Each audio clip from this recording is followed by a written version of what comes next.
चला तर मंडळी, आज मी तुम्हाला कच्च्या कांद्याची चटणी बनवून दाखवित आहे. आणि त्यासाठी मी 4 कांदे घेतलेले आहे, ते बारीक चिरून घ्यायचे आहे. थोडे शेंगदाणे तव्यावर खरपूस असे भाजून घ्यायचे आहे आणि 2 पापडसुद्धा भाजून घ्यायचे आहे. आणि हे पहा, पापड भाजत आहे मी आणि हा बारीक चिरलेला कांदा एका बाउलमध्ये टाकून घेत आहे.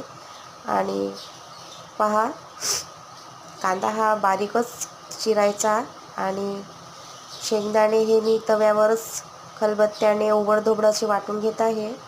आणि हे आपले शेंगदाणे झालेले आहे. कांद्यामध्ये मी 2 हिरव्या मिरच्या बारीक करून टाकलेल्या आहे. कढईमध्ये तेल टाकून घ्यायचं आहे आणि या मिश्रणामध्ये 1 चम्मच मीठ टाकलेलं आहे.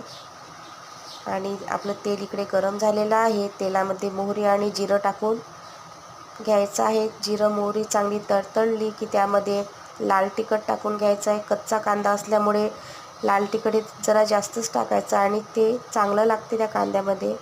आणि ही आपली फोडणी झाली आहे, ती कांद्यावर टाकून द्यायची. गरम तेलाने कांदा जरा मऊ होतो आणि अशी झणझणीत कांद्याला फोडणी बसलेली आहे. पाहू शकता तुम्ही, छान असा लाल असा कांदा झालेला आहे आपला. आणि तव्यावर फुलके करत आहे. फुलकेही मला शाऊत देत आहे करू. आणि पहा, छान असा आपला फुलका पण टम्म झालेला आहे. हे पातीचा कांदा आणि सांबार आहे, कांद्यामध्ये टाकून घ्यायचा आणि आपण भाजलेला पापड जो आहे तो त्यामध्ये कुस्करून मिश्रणामध्ये कांद्याच्या टाकून घ्यायचा आहे.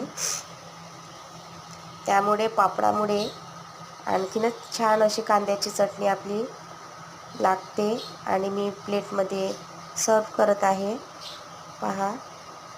आणि छान अशी आपली कांद्याची चटणी बनलेली आहे. तुम्ही करून पहा आणि खा आणि मला पण सांगा कमेंट्स करून की कशी लागते म्हणून. आणि माझी व्हिडिओ आवडत असल्यास सबस्क्राईब करा, लाईक करत जा, शेअर करा.